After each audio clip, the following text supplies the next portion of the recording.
వైద్య రంగాల్లోనే కాకుండా రాజకీయ రంగంలో కూడా మహిళలు ఎంత ఉన్నత స్థితిలో ఉన్నారో ఈ రోజున మనం చూస్తూ ఉన్నాం.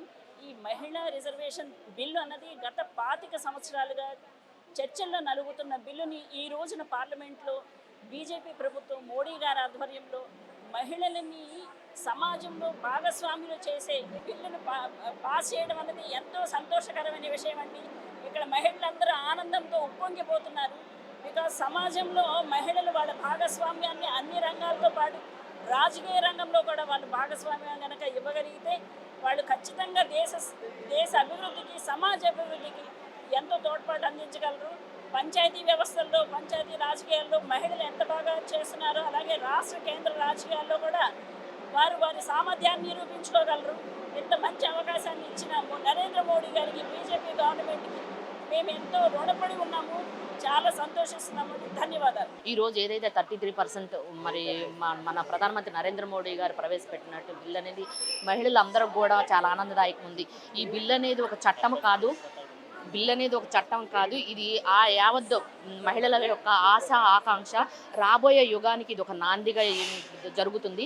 ఎందుకంటే ఈరోజు 33% మహిళా రిజర్వేషన్ అనేది 2023లో ప్రవేశపెట్టినప్పటికీ అనేక కారణాల వల్ల ప్రతిపక్ష పార్టీలు ఏవైతే ఉన్నాయో కాంగ్రెస్ పార్టీ మరి మహిళల యొక్క ఓటు బ్యాంకుగానే మహిళలను ఉపయోగించుకున్నారు తప్పితే వాళ్ళకు కావాల్సిన వసతులు కానీ వాళ్ళకు కావాల్సిన ముఖ్యమైన రాజకీయంలో ఇవి చట్టసభల్లో మరి వాళ్ళకున్న ప్రత్యేక ప్రాధాన్యత కానీ ఎటువంటివి కల్పించలేదు.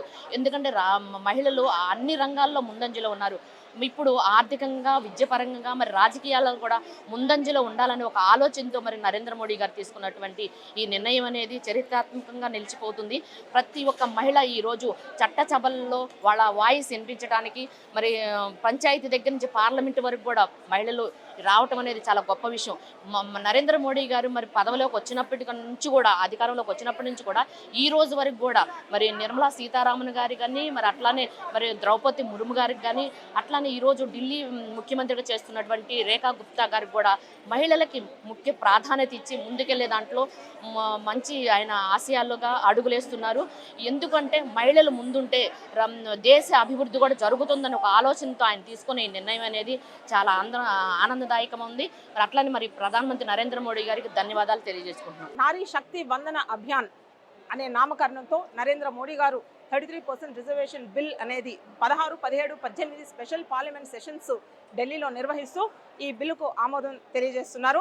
దీనికి మహిళలందరూ కూడా దేశవ్యాప్తంగా పెద్ద ఎత్తున ఈ ఒక వారం రోజులుగా పండగ వాతావరణంలో పండగలాగా అన్ని చోట్లలో కూడా ర్యాలీలు కానీ, పాదయాత్రలు కానీ, అదేవిధంగా హ్యూమన్ చైన్స్, ప్రెస్ మీట్లు, సో ఇవన్నీ జరుపుకుంటూ సపోర్ట్ చేయడం జరుగుతోంది ఈ బిల్లుకు. నేను కోరుకుంటున్నది అన్ని రాజకీయ పార్టీలను కూడా ఒకటి కోరుకుంటున్నాను.